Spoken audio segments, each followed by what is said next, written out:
La vie éternelle que tu veux a un prix. Le prix de la repentance et le prix de la foi. Celui qui n'accepte pas de payer ces deux prix n'entrera pas.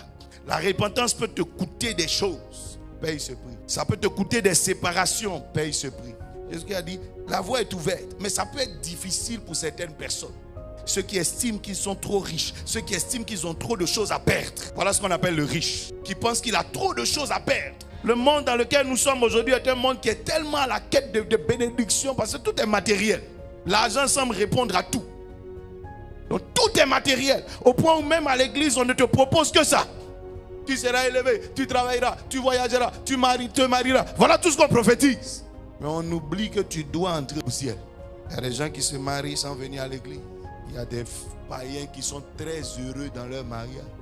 Tu verras que des gens voyagent sans venir à l'église. Des féticheurs même sont leurs fétiches dans l'avion. Regarde les gens qui construisent les bâtiments. Il y a combien de chrétiens dedans? Donc on peut avoir des propriétés sans être chrétien. Regarde les gens qui travaillent le matin. Quand tu vois les voitures aller au travail, les grandes voitures. Est-ce que c'est forcément des chrétiens?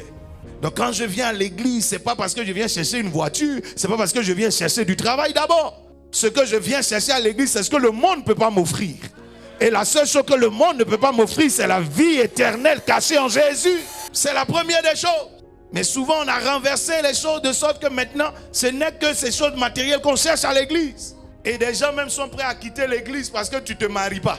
Des gens disent non, depuis que moi ici dans cette église, je ne comprends pas, je n'arrive pas à me marier. Qui a dit que c'est à l'église forcée on se marie? D'autres sont prêts à se refroidir leur foi, refroidir leur zèle, refroidir leur amour pour l'œuvre de Dieu simplement parce que tu n'as pas trouvé de travail. Qui a dit qu'ici c'est une entreprise? Le but de ta foi, c'est pas trouver du travail. Le but de ta foi, c'est un jour te retrouver au ciel. Le but de ta foi, c'est un jour avoir la vie éternelle. J'ai vu des gens mourir sur le chemin du travail. J'ai vu des gens aller se marier, mourir sur le chemin de la mairie. J'ai vu des gens mariés mourir. J'ai vu des gens prospères mourir. L'argent ne garantit pas la vie éternelle, camarade. Ce que tu cherches à l'église, c'est ce que le maire ne peut pas te donner. C'est ce que l'entreprise ne peut pas te donner. C'est ce que l'argent ne peut pas te donner. C'est ce que le monde ne peut pas te donner. C'est ce que les voyages ne peuvent pas te donner. C'est ce que le visa ne peut pas te donner. C'est ce que le médecin ne peut pas te donner. C'est la vie éternelle cachée en Jésus. Il n'y a pas de comparaison entre ton salut et ton travail. Il n'y a pas de comparaison entre ton salut et le mariage. Il y a des gens même qui ont carrément changé de foi parce que tu as rencontré un monsieur qui ne croit plus en Jésus, croit pas en Jésus. Tu es sorti de la foi. Quel scandale! Et pour ça on ne te voit plus à l'église. Donc tu es venu à l'église pour te marier. Si tu n'as rien, va au ciel. Si tu es célibataire, va au ciel. Si tu ne travailles pas, va au ciel quand même. Je soupire après le fait que tu te maries. Mais ma plus grande espérance, c'est qu'un matin, tu sois avec Jésus-Christ dans les cieux. Je ne peux pas te dire combien de choses matérielles me manquent. Combien de bonheur terrestre me manque. J'aurais voulu. Mais je ne suis pas venu à Christ pour ça.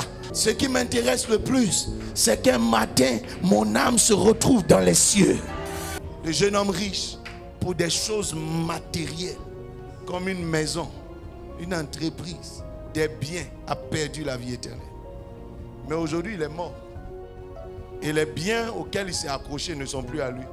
Ton mari auquel tu t'es accroché, demain tu ne seras pas là. D'ailleurs, même matin, il va te chasser. Mais c'est à cause de ce mari-là que tu as perdu la foi. Gagne ton salut. Et que le reste vienne. Il arrive des fois où l'argent se retourne contre toi. C'est pas grave. Christ ne doit jamais se retourner contre toi.